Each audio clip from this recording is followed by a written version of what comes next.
Alright, boys and girls, welcome to Growing Guitar. We have Reneé Rapp. She's been with us before and she's back again with a song called Why Is She Still Here?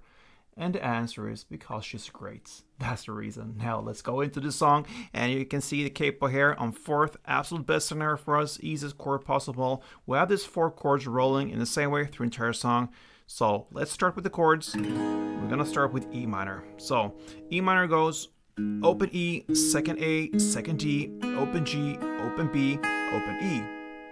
Next chord will be the B7, a bar chord. So place the index finger on the 2nd fret and you push down 5 strings, all except from the last E string in the bass. You don't need that one.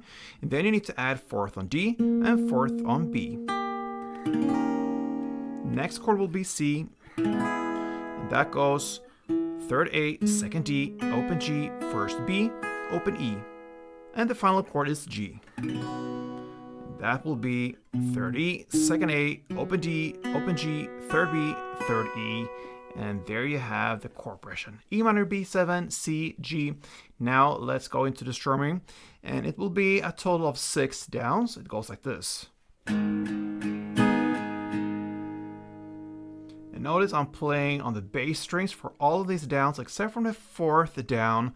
On the 4th down, you go down and play on the higher notes down there. So 1, 2, 3, 4, 5, 6. That is 1 round. So in the context.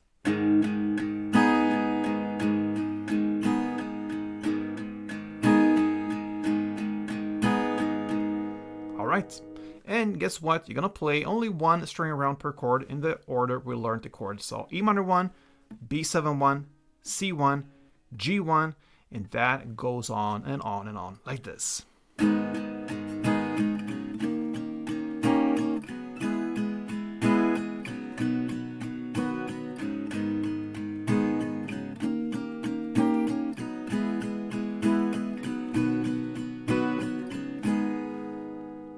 Why is she still here?